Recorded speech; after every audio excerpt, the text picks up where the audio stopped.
and welcome to episode 12 of the Time to Calibrate podcast.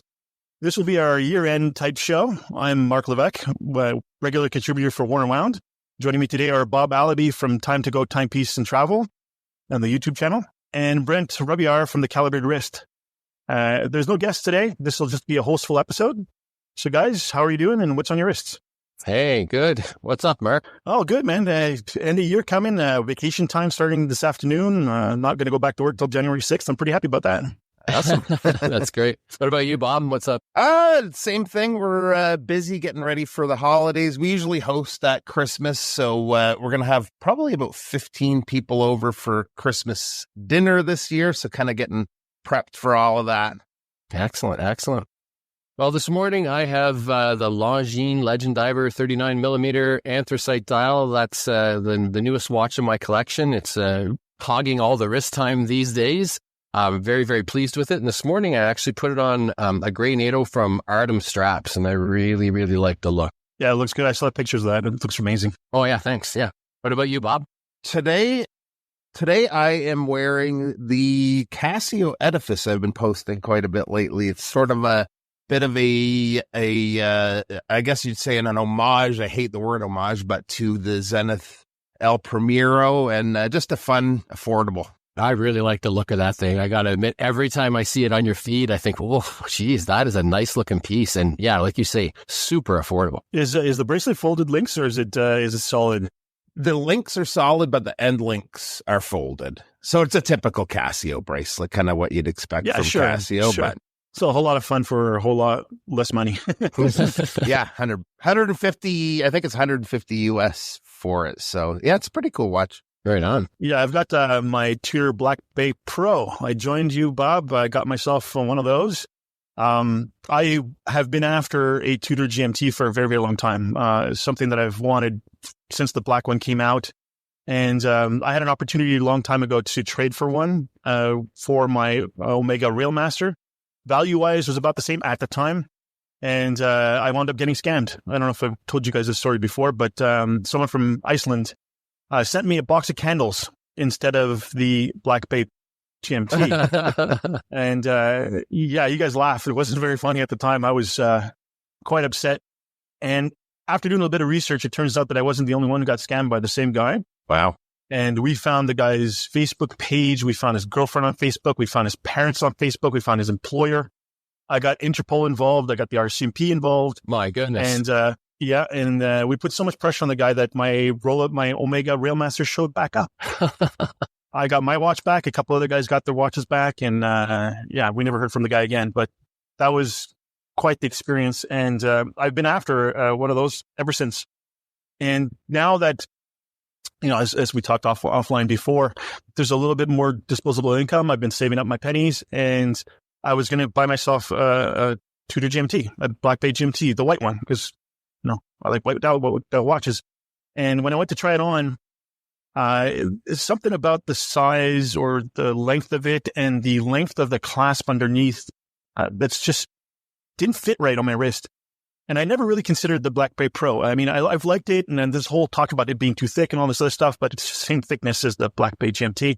And when I put it on, it just melted on my wrist as if it should be there. And I just fell in love with it. The dial color, even the Fotina that people seem to be crazy, but I love it. It just works. The deep, being the same color as the Fotina, the T-Fit clasp, unlike my Ranger that I had earlier this year, does not pull my hair. I think the rivet bracelet, or the way the last link near the clasp meets the edge, does not pinch the hair at all. It fits absolutely beautifully, and I'm head over heels with it. So I'm very, very happy with it. So I finally got myself my Tudor GMT. Congratulations, awesome, man. Thank you. So this is our final episode for 2024. And after 6 months of podcasting, we thought maybe it'd be nice to end on a lighter note. No guests, just the three of us chatting. And Roby came up with some really great questions. So let's get started with all that. So what watches have come and gone in each of your collections in 2024? Bob, how about you go first? Yeah, so there's a couple of highlights for me, and one is the Black Bay Pro, same watch as you. I've been eyeing that one since it came out. I was actually a toss-up between the PO1 and the Pro. and I found a great deal on the Pro. I actually just recently, we were in Vegas last week, tried on the PO1 again, and I'm definitely glad I went with the Pro now. I still love the PO1, but the Pro is like, it just feels me. I love how it wears. I love the size. I actually like the thickness of the watch. Yeah, it kind of gives it's grown on me too. Yeah, I actually like the weight, the heft, the solidity. 100%. It's great. The other one that is a highlight for me this year is the Isotope Mercury Shadow. Jose's a good friend of mine, and I've been lucky to see firsthand the brand grow from pretty well day one. I've always struggled to find a dress watch that wasn't boring for me, and this is the one. I just love the uniqueness of it. So one big one that left the collection is the Zinn 157.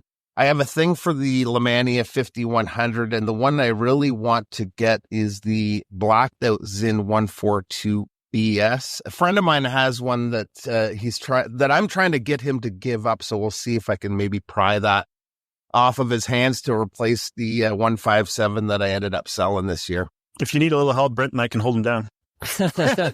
I might. He's kind of a big guy, actually. So are we. Well, then we take that back. What about you, Brenton?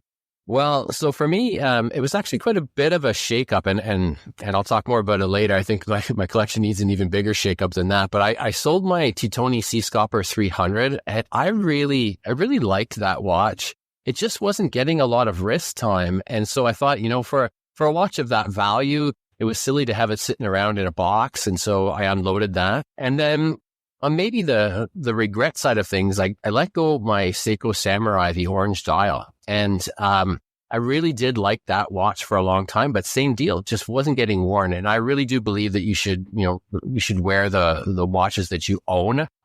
So those were two that left. On the other side of things, I ended up picking up more than left. And so I guess back in June, I picked up the Omega Seamaster Professional, the 300M. Talked about it a lot on this show already. It's the 2531.8 reference. This one comes from 1998, but essentially that's the Bond watch. I love it. I wear that a lot of the time. And what I like most about it, too, is a bit of the story behind that. The fact that it was a costume designer, Lindy Hemming, that chose that for the movie. She was hoping to make a switch up for the sort of perception of Bond. So, gone were Savile Row suits, and in came Brioni. Gone was the Aston Martin, in came in a BMW. There was a much more European continental flair to Brosnan's Bond. And so in came the Seamaster. And so I really do like that one. I don't ever see that one leaving the collection.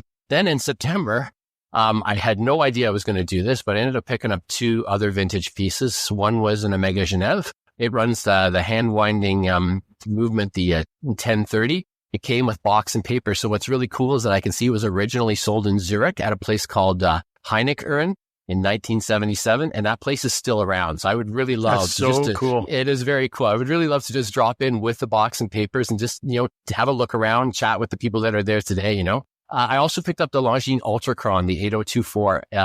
It runs the very first high beat movement that Longines ever made. It's called the Caliber 431. So I really like that from a historical perspective as well. But boy, I love the bracelet, love the tone of the dial and things like that. And it's very, very accurate. Back in the day, it was supposed to run within minus or plus 2 seconds. I haven't put it on a time grapher, but I can tell you it is actually still to this day very, very accurate, precise.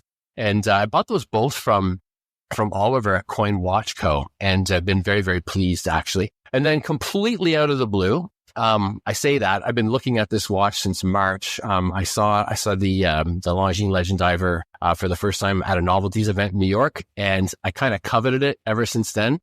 And then Longines was sending me one to review, and I thought, yep, now's the time. And so I ended up with They knew what they were doing. Yeah, they were hooking me, I gotta tell you. So that's a pretty busy year, actually, watch-wise for me. I'm not normally a massive buyer of watches, so yeah. Yeah, it's funny that you mentioned the Titoni. I had the Titoni 600 Seascoper for a while, the blue one with the red accents, and it's surprisingly impressive in person, and it does look a lot like a Black Bay. I mean, it's got the same visual cues with the bigger lugs and all that stuff, and I loved it. I thought it was a fantastic watch. Well, and the 600 has a much sportier appearance too, with the sort of the numerals and everything like that. I really do like that watch too. Yeah. So I had a pretty crazy year. I made a New Year's resolution in 2024 that we wrote about on Worn and Wound, that I'd become a watch collector. Even though I've been in this space for 30 years and I've been, trading all the time, but I never really collected, right? I just went through watches, right? I call myself a serial monogamist when it comes to watch collecting. And I eventually started, I had one all the time, then maybe two, like a quartz number kind of thing that I'd wear on the side, quote unquote beater. And then, I decided this year that I'd now, again, with a little more time on my hands and a little more disposable income, that I'd be able to actually accumulate watches. And that's basically what I did this year. So I started the year with my Grand Seiko SPG 257, the green GMT spring drive. And I had a Marathon stainless steel navigator that I was wearing on a mesh trap. And that was my quartz that I'd wear at night because I love the tritium lume and all that stuff. And it was great. And then late last year in December, I received a couple of Finn Dyson Nautic Masters to review. I had a blue one and a I think it's like a taupe brown, grayish, faded dial kind of thing. And those are really cool. One was on bracelet, one was on strap. And they were absolutely bonkers impressive. Built like a tank, Damasco movement inside A26, I believe it's called. It's a movement made by Damasco using the exact same parts as an ETA 2824, but configured differently with a full balance bridge and specific oils, the same stuff that Damasco uses. So it's a very rugged movement. And after reviewing it, similar to what Longines did to you, I kind of wanted to finesse it on my own. And of course, I wanted a white dial. So I went with the white dial. I had them change the hands because the white dial had painted black hands, but I kind of liked the polished hands that were on the other models, the darker dial models, as they reflect, black is depending on the angles, and then, silver on other angles. And they're the black centerpieces, on the pinion. So it looked really, really cool. I had them use a smaller crown instead of the bigger crown on the previous model. So it sunk in the case a little more. And I had them put the crown on the left side. So it was a left-hand drive kind of model. And I had that for a while. I liked it very much, but it was very heavy. It was like 250 grams or something. Wow. It was a chunk of metal on the wrist. And again, I didn't have many watches at the time. I had my Grand Seiko and my Marathon. So I'd wear it a lot, and it just irritated my wrist. I didn't meld with it, right? So I wound up selling it. And I came across an opportunity to get a Tudor Ranger, which is a model that I always liked. And I liked the redesign with the new bracelet and the T-fit and all that stuff. And so I had to sell my Marathon Navigator, unfortunately, in order to combine the funds of the Nautic Master and that to get the Ranger. And I loved it. I mean, it was gorgeous. It looked amazing on my wrist. It was amazing for my lifestyle, the hiking that I do and the outdoor stuff. But the stupid T-fit clasp, and I mentioned this, I think, earlier, maybe offline, that it just ripped the crap out of the hair on my arm, like just where the link meets the case, meets the clasp. I'm telling you, I was actually bleeding a couple of times where it just ripped it out of my arm, several hairs at once. So that had to go.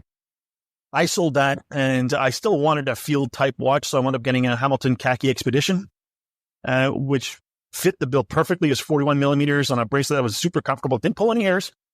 Kept a super accurate time. I had a really nifty bezel that, it was a compass bezel that rotated. It was very solid. I liked it very much. It was a lot of fun. That is, until I noticed that the hands weren't lining up. The hour hand was just past the hour every hour. And once I saw that, I just couldn't unsee it. And I put it in the box and I left it there. So I went on my time, now with, which my Grand Seiko and wound up going to Greece. And when I was in Greece, I found a dive watch, another Hamilton, go figure, the khaki navy scuba in 43 millimeters with the white dial with the blue hands. I was in Greece, blue and white. I mean, what better combination can there be? I still had the squirreled away funds from the leftover Ranger sale. So I bought it. And that was, my summer watch. I wore it all summertime. I did hike with it. I swam with it in the sea, in the pool, and it was just a fantastic fun watch, and that's going to be a staple in my collection. It's not going anywhere. Hands line up perfectly. Keeps great time. It's just a super fun watch, and when every time I look at it, it just reminds me of that vacation with my family. So that was that one. Then we had the Toronto Timepiece Show in obviously Toronto in September. And I was lucky enough to spend a couple of days with Jose and Isotope and Bob and with you, Brent, as well. And, Chris is 2 days with the Hydrogen watches and eventually fell in love with one of them. So I had to have one. And so I wound up getting a California dial version on that crazy, amazing leather strap. And I'm not a strap guy. I made that very clear with everyone. But this specific strap is so supple, it feels like a bracelet. And it just fits the wrist perfectly. That's a great watch. That's not going anywhere because every time I look at it, I think of that weekend and the amazing friendship that I've developed with Jose ever since. And then, I wasn't finished. Go figure. I had an opportunity to get an Ikigai Kami diver, which came in a couple weeks ago. It's a new model from them. They had a much wilder design that they were trying to kickstart, and it didn't work. They failed. I think the design might have been a little too wild for most people. And so he scaled it down, but not without losing any of the originality, right? The dial has this funky hexagonal pattern that shifts when you move the watch around, which is very neat. The case is super thin. I think it's just about a hair under 12 millimeters. Has a sapphire bezel, sapphire crystal, followed bracelet with screw links, a bracelet with micro adjust, the neat kind. There's a lot of bad ones, but this was a really good one.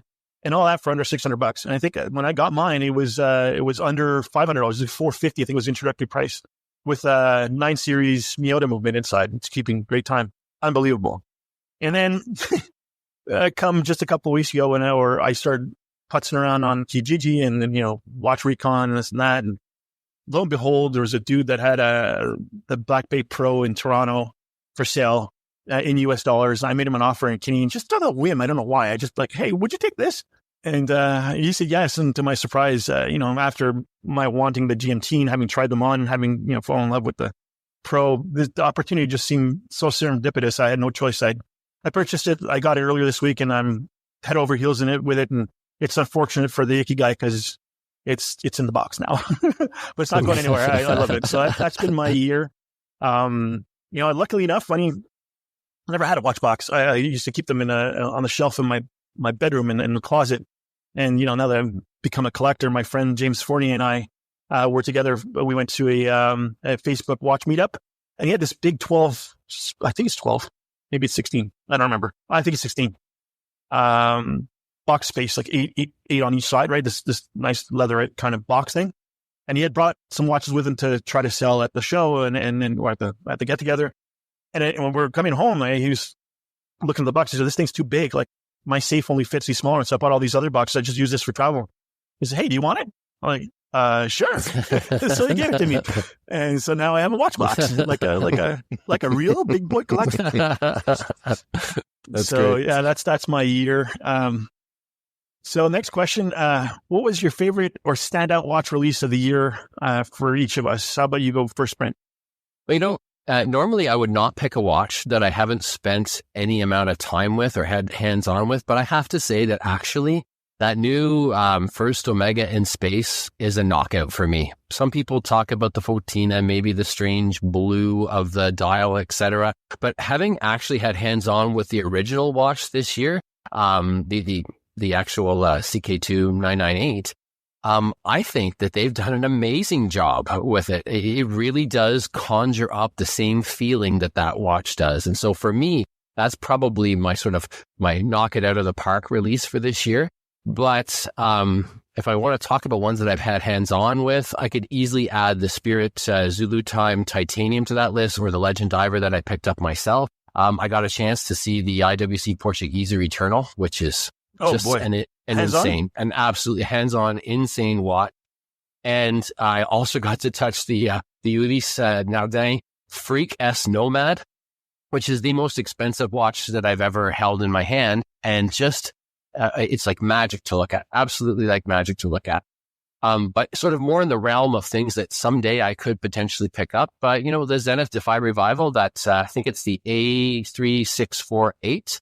Really like that one. And from Tudor, for all their releases, it's the monochrome that I like the best, actually.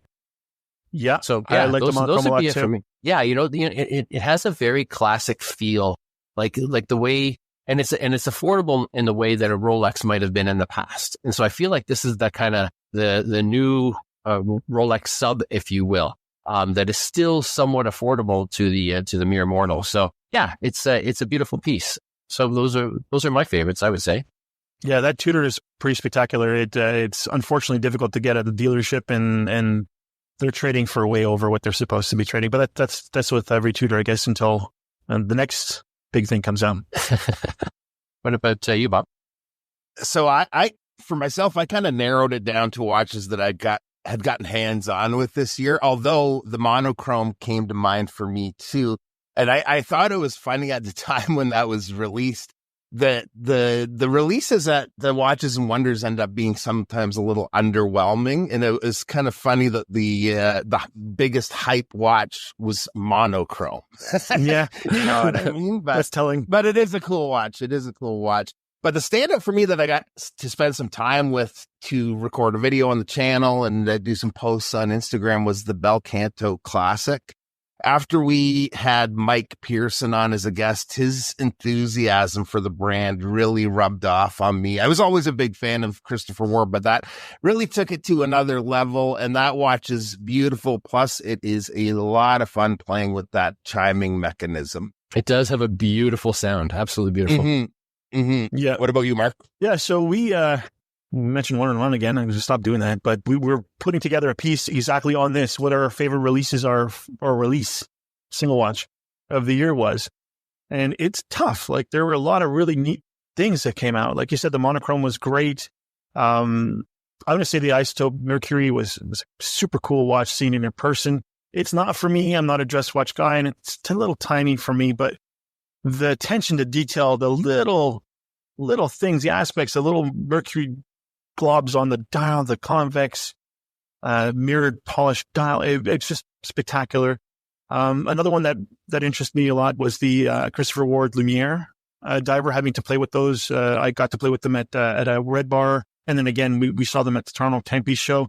Those were quite amazing. But the one watch that really stuck out for me, and it's a watch that I wasn't expecting, was the Milgraph from Micromilspec. Oh, yeah, that was a great piece. Yeah. And, I'd heard about the brand. I wrote up the quick release for them. Again, I'm working around. Not having held the watch, but just based off spec and about their history with the military and them being, military suppliers for years before even selling any watches to anyone outside of the military to civilians. But going to the booth and talking to those cool Norwegian dudes, go through all their watches, and then how excited they were about talking about this Milgraph, and then have it in your hand and how thin it is, and the really cool bezel with the cutouts that looks slick but isn't. The movement inside, the no date choice, the left-hand choice. I think it's a super cool watch. I think they're going to be very successful with it. That's personally my choice, my favorite standout of the year. Unexpected, surprise of the year. Yeah, great choice. So next question is, recommend one watch-related or adjacent gift idea. What about you, Bob? You first.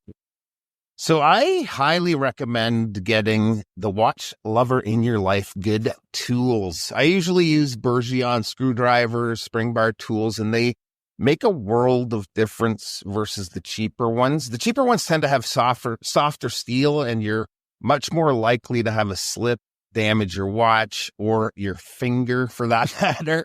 I don't know about you guys, but I've poked my finger more times than I'd like to admit with a spring bar tool. If you're a watch person buying, yeah. And if you're buying some tools for your watch lover in your life and they're a little bit clumsy like me, maybe stick some Band-Aids in the stocking too. What about you, Brett?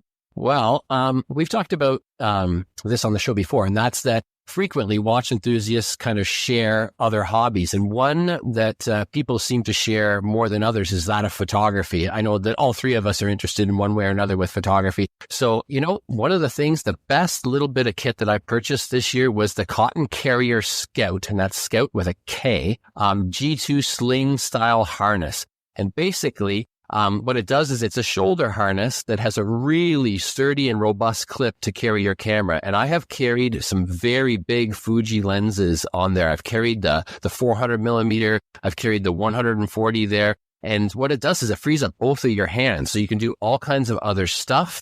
It's great for event photography. So I used it when we were shooting the Mito Red Bull stuff. The other thing is that for me, when I'm out and about with a camera, I can't stand having it around my neck.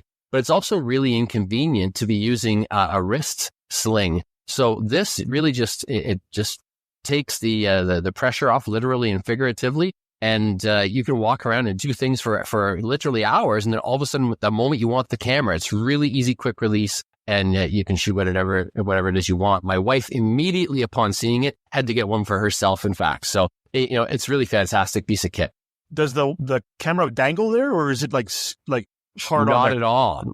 Not at all. It's hard in there. There's a special clip that screws into the bottom of your camera in the same way that you would for a tripod mount. And so it slides in on the side, and then naturally gravity tilts it so that it clicks into place. And all you have to do is basically unscrew that quickly to the left, and out it pops. So super, super convenient. And as I was about to say, under 100 Canadian. Oh, so, wow. A really good piece of kit. So it's like almost free in US dollars.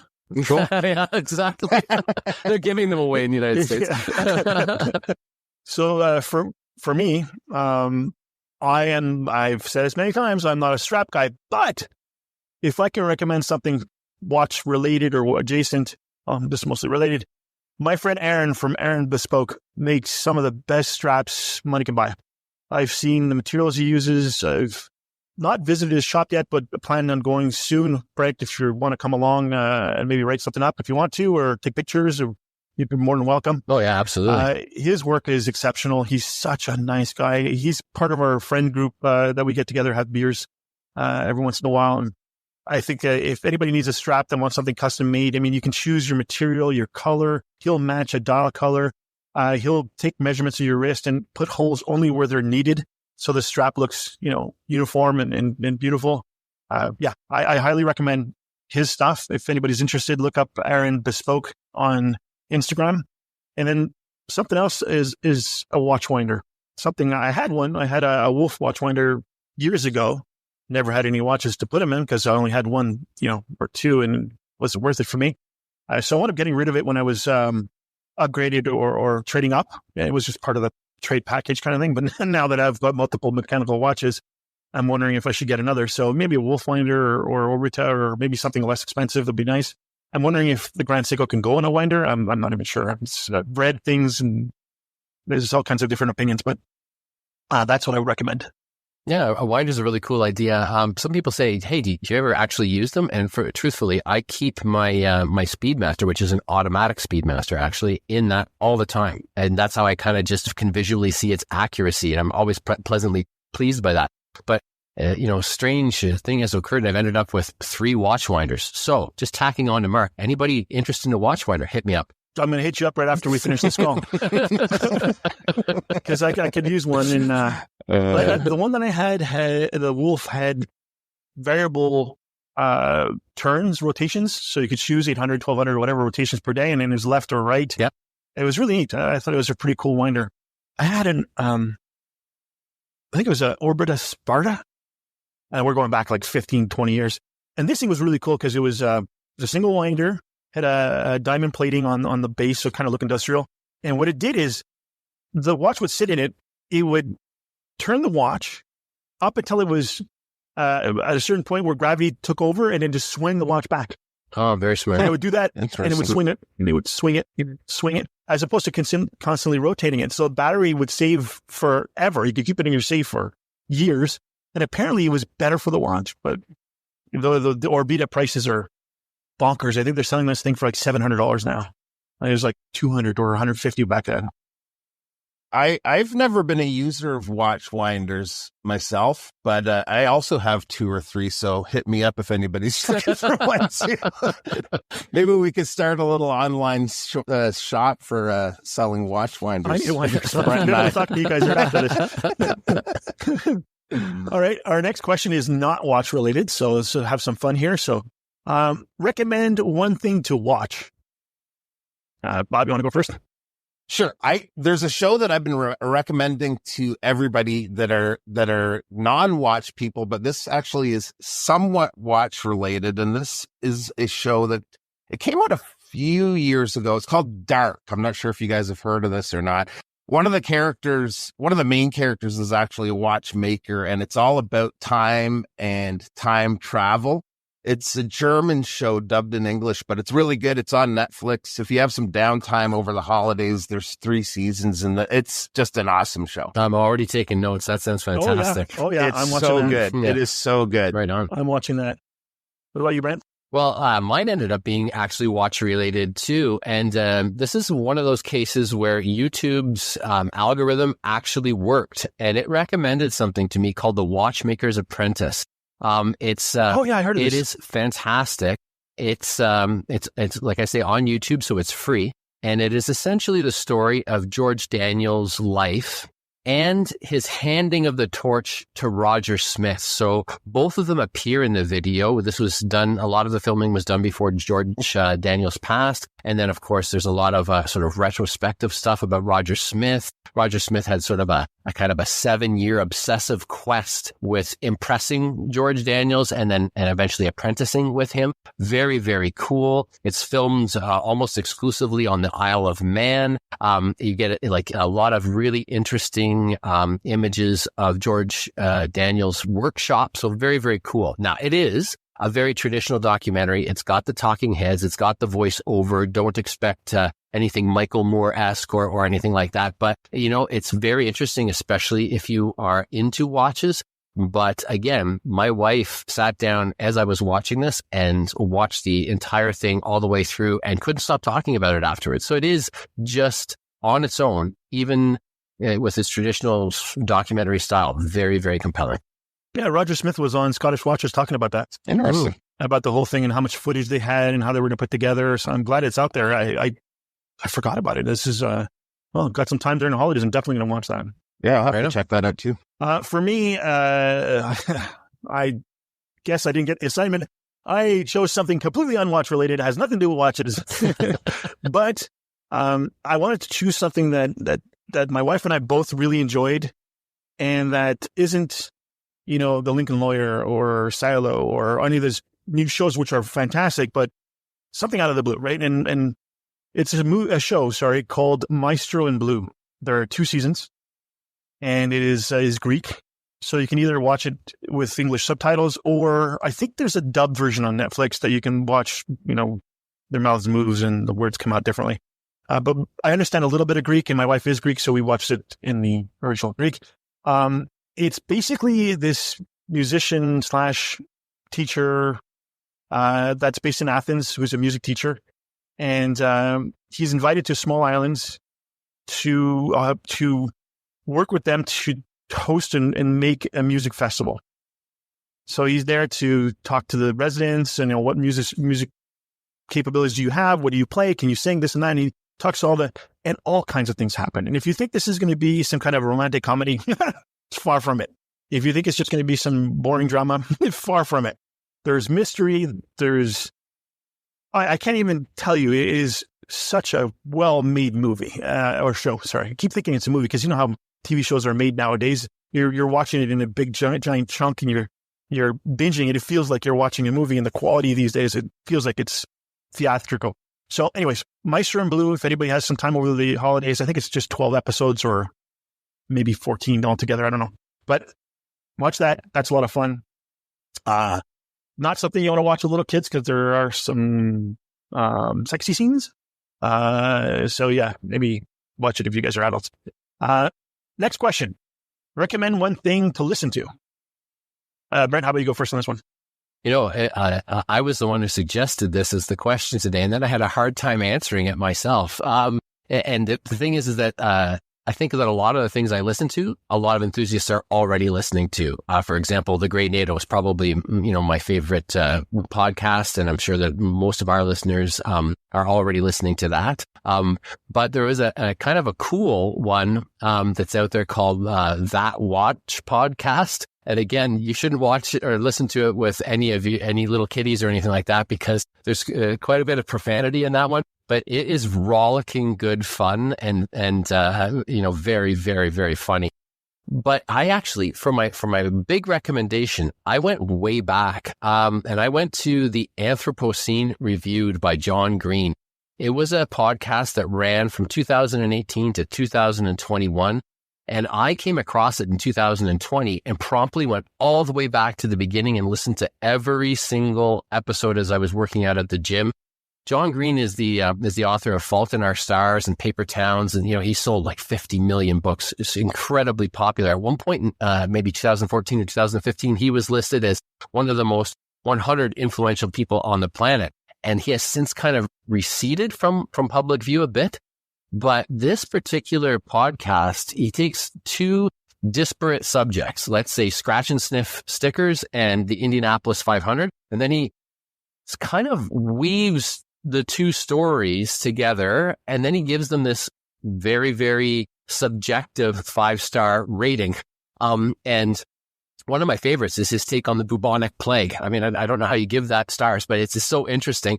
And it's his voice and the way he draws you in with a story or a personal connection to the topic.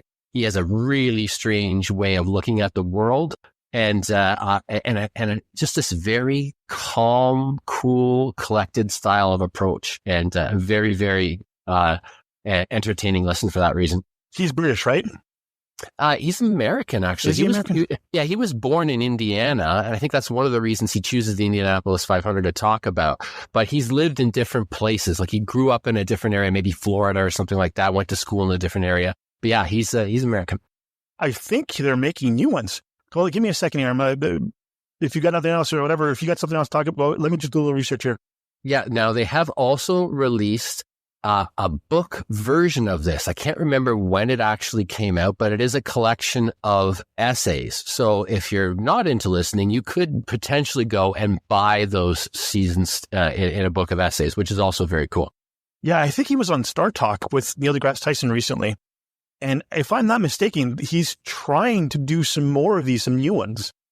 And for some reason, I can't find. Well, I'll tell you, Mark, this is one of those moments where because I met it in 2020, he was still producing them as I sort of caught up and followed along. And then when he stopped, I actually felt a hole in my life. I really, really enjoyed listening to him. He just felt, listening to it makes you feel a little bit like the world has order. Yeah. And it's really, really cool.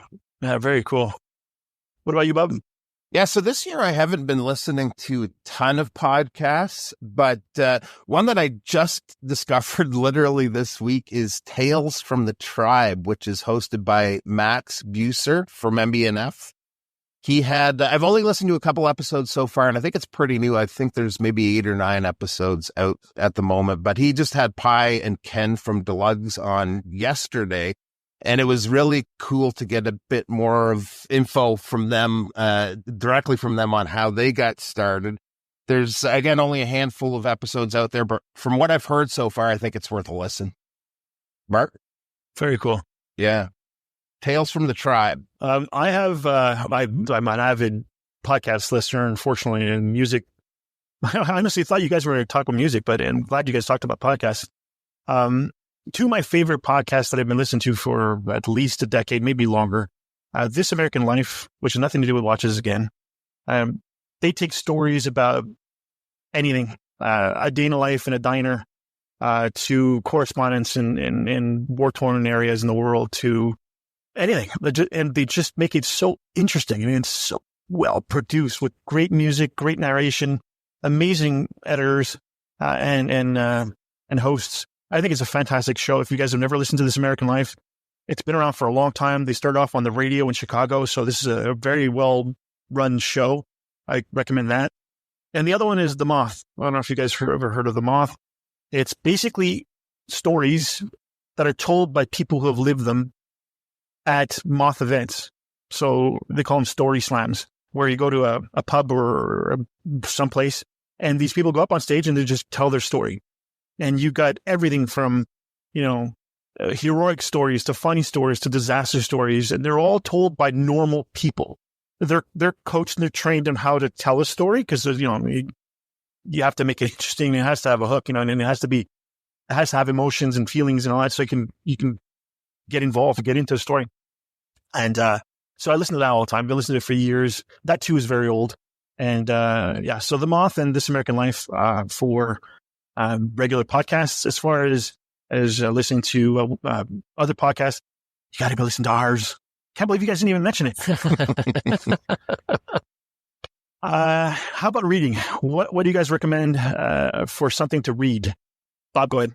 For me, there's two easy ones. One would be anything by Mr. Mark Levesque over at Worn and Wound. Oh, boy. And two, The Calibrated Wrist. You got to go check it out. But another one, though, that I've been reading more since meeting in person at the Toronto show, Vincent Deschambault's site, Mainspring Watch. I like his stuff. He's got a cool photography style to go along with his article. So I've been going to his site quite a bit, too. Nice dude, too. Yeah. Yeah, he writes for the Calibrated Wrist a lot. I like it. It's a very conversational way of writing. He draws the reader in. It isn't just about specs and dimensions and all that kind of stuff. And he goes out of his way to do really cool stories like women and watches and stuff like that. Yeah, very big fan myself. And Brent, what about you? Well, so for me, hands down, I think the best thing that I read this year was Hands of Time: A Watchmaker's History by Dr. Rebecca Struthers. It's a meander, really, along the history of watchmaking, and it's interspersed with her own story of becoming a watchmaker. She has the mind of a scientist, but also the soul of a poet. It's just so interesting to have her perspective, especially because she is a woman in a male-dominated field. And, people can be really good in their field, but not be able to communicate that very well. And this is the opposite for her. She should have been a writer. It's just so compelling to read, and at some points so stunning in her turn of phrase and beauty that even if it weren't about watches, I would just say fantastic writer. Yeah, she was on Scottish Watches as well and talked about her book. That's a good one for sure. Once again, I didn't understand the question, so I found something that I read that I really enjoyed and had nothing to do with watches. I used to be a really voracious reader. I'd read a book a week or every 2 weeks. My favorite authors are the ones that write escapism, not literary geniuses. Clive Cussler, Brad Meltzer, James Rollins, Dan Brown, Ken Follett. This is the kind of stuff that I really, really like. And one of the books that really stood out for me this year was a book by Ken Follett called Never. It's a political thriller with small incidents happening all over the world that, seem inconsequential, but lead to some major problems. And this book, after I was finished, shook me to the core. Like, it stuck with me for weeks. And my son also reads a lot. He's an English major, and I gave it to him to read. And I told him, look, if you're not in the right state of mind, or if you don't, if you're busy with school and other, don't read this. Like, make sure you got some time, because it'll change the way you see political issues and how small, inconsequential things can lead to some major, major, major problems. So if that sounds interesting to you, I highly recommend it. Ken Follett is a brilliant writer. He wrote Pillars of the Earth, which turned into a TV series. And that was a phenomenal book. It's like 1,200 pages. This huge masterpiece. Very, very good. So anyway, so that's my recommendation for reading. And of course, go read Brent's stuff on Calibrated Wrist. Very important. What are you guys looking forward to for 2025 individually, individual projects, or for our podcast? Brent, you want to go first? Yeah. For me, it's going to be a lot of travel. Since I left education in June, the big plan has been to eventually get out and take more advantage. And it's not that my life lacked travel, but I was always trying to fit it in around that sort of professional career. And so now that I'm just doing watches full time, it's allowed me to take full advantage of this. So we got a trip set up to New York for our Longines event in March. We're going to Geneva in April. We're also going out to Vancouver, as I know both of you guys are, for the Vancouver TV show. And we're also investigating the possibility of getting out to Newfoundland, maybe give Jamie a visit, and maybe even a trip down south in February. We're currently in the throes of looking at that. So yeah, for personally, it's going to be a big year of travel for me. And I mean, as for the podcast, I envision more of the same. I have really enjoyed this. I know that, Mark, when you reached out to me and to Bob, I was like, you know what? Yeah, that would be kind of interesting. I didn't realize how much I was going to enjoy it. I didn't realize how great the guests were going to be that we had on. And I look forward to this time on Fridays, with a great deal of anticipation, just to get together, chat watches, and sometimes to hear some really, really interesting individuals join us. So, that's what I see for 2025. How about you, Bob? So I have some travel plans, watch-related and non-watch-related, coming up that I'm looking forward to. I'll tie in some watches somehow, but we're going on the 16th of January for the first time to Colombia, to the Cartagena area for a little bit of golfing, exploring the city, just beach time. So that's coming up very soon. Also looking forward to the Vancouver Timepiece show. That feeling of being around so many watch people all in one place, it's like a drug to me. I need my hit. So that's something I'm very much looking forward to. Another thing when it comes to the podcast is just seeing the growth of the podcast. We've had some great guests, and we have some great guests in the pipeline I'm looking forward to having on. It's the same as you. It's always a highlight getting up on our usual Friday morning, or getting up for our usual Friday morning recordings, and just looking forward to more of that in the new year. Yeah, so unlike you guys, I don't have a lot of traveling planned except for maybe the Vancouver show and the Toronto show next year. What I do look forward to is just some more writing. Hopefully, I'm going to try to put this out there to try to write for more than just Worn and Wound and Calibrated Wrist, which I've done a couple, or one maybe. Get more out there, get more involved in community, and write some more. Like you, every Friday that we record is exciting for me. I like to prepare, and I enjoy it so much, and meeting all these guests, some of them friends of mine, some that I didn't know that popped on, and it was great. And we've got some really great guests coming up. Just to run down a few for some fun here. So we've got William Messina coming in for January from Messina Labs. Also worked for Time Zone, has been around the community for as long as I have, maybe even longer. We've got Jose from Isotope, which we should have on very soon. Zoe Ebelson, who's a watch dealer, that renowned, a watch girl off duty on Instagram. We got Kat Shoulders from Worn and Wound that's willing to come on. Katlin Schmid from Norcane. RJ Kama, Super Doc. Roland Murphy from RGM. We got Chris Ansoulis, who's a freelance writer and started his own website called poppingcrowns.com. Andrew McCutcheon has given me the go-ahead. He wants to come on. Of course, she's got this whole thing in London going on, so it won't be for a while, but he's interested. Chris from the Watch Chris YouTube channel is interested in coming on. Aaron Bespoke talked about his watch straps, be interested. Cinziana Lordash, our mutual friend, she'd be interested in coming on. Michael Sandler, I don't know if you know who that is. Michael Sandler was a general manager for Time Zone back in the day, and is currently the 1916 company head buyer for them, and then also worked as a vice president of buying for Turno for a while. So that'd be an interesting guest. An old friend of mine, he and I worked on a website called watchzone.net 20 years ago, so he's a good friend. And of course, we're talking to TGV, which we're from the urban gentry that we're still trying to nail down, but that looks very positive as well. So 2025 should be a very exciting year. I'm really looking forward to it. Last question, going back to watch-related stuff. Are there any new prospects for the collection for 2025? Anything on the radar that you're looking for that you might get? What's your take on this, guys?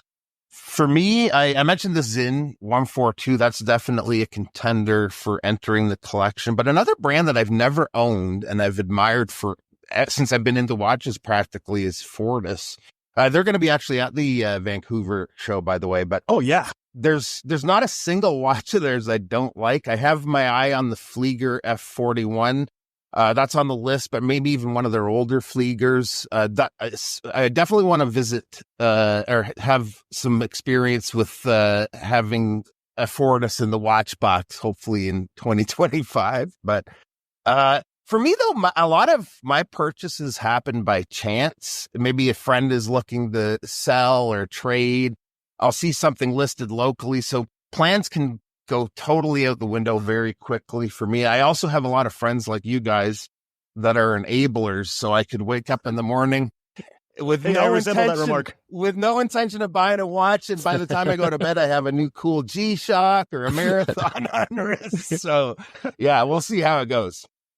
Yeah, I got to see one of those Fortis in Greece. There was the dealer where I got my Hamilton had that line, and I got to play with the new Cosmonaut, which is very impressive in person. Yeah. They're expensive, but there's a whole lot of watch there. I really like. I'm looking forward to seeing the entire line. Oh, that's fantastic. I didn't know they were coming to Vancouver. Yeah. What do you mean, Brent?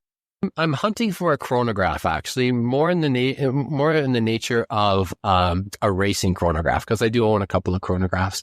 But one of them that I have my eyes on is a vintage piece, and it's a brand that I've never owned. I don't want to spill the beans on it yet because I'm not sure that I'll pull that trigger or not, because there's also sort of a brand new watch that's in the mix that has just come to my attention, and I really, really like it. So I don't know. We're going to see how Christmas shakes out, and then we'll decide sometime in the new year which one we're going to go for. But for the majority of 2025, I think it will be unloading a lot of the watches that I'm not wearing and sort of consolidating that collection. My big goal is to kind of have down to about 8. So let's not talk about how many it actually is right now. Yeah. I'm trying to do the same, but all these enabler friends of mine aren't letting me pare down. I'd love to be around 8 watches, but it's very difficult. It is very difficult. I'm at about there, 8 watches, 8, 9 watches, and I'm having a hard time rotating them in. I still have that mentality of wearing my favorite one and the others just sit there. Like that Ikigai, it's killing me because I really, really love it, but my Tudor GMT just, it's so perfect. Honeymoon, big time. I have a feeling, Mark, actually, that we're going to pass each other like 2 elevators. I'm going down and you're shooting up. One of us is going to have bigger pockets later on. I don't have anything planned. I mean, the aspirational Tudor GMT is finally taken care of.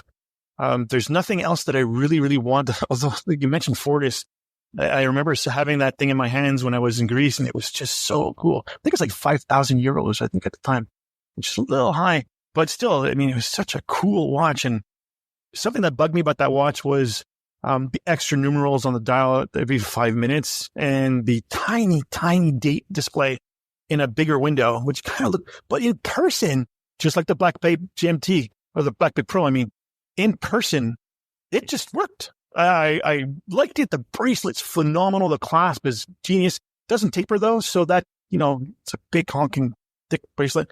But anyways, like I said, I don't have much planned. It's very much a surprise. Often the opportunity stuff, like you said, Bob, work with a brand or you do something and if something comes across your desk or across your screen and you fell in love with it and you have to have it. So I'm looking forward to next year. Tudor is always a surprise. Let's see what they're going to do this year. And I'm really looking forward to it. It's going to be a lot of fun. I mean, this year's going to be great. I'm looking forward to it. So that's our show for today. On behalf of all 3 of us, thank you everyone for listening. And we wish you all the best for this holiday season. Almost forgot. Please, if you can, subscribe, review, and I'll do all that happy stuff. Every little bit counts and helps us get the word out and grow the show. You can also follow us on Instagram. I'm at Mark Time to Watch. Bob is at Time to Go 1978. And Roby's at Calibrate 321. And our show is at Time to Calibrate. We are looking forward to 2025 and a lot more exciting times. And thanks for joining us, and we'll see you next time. Cheers, guys. See ya. Cheers.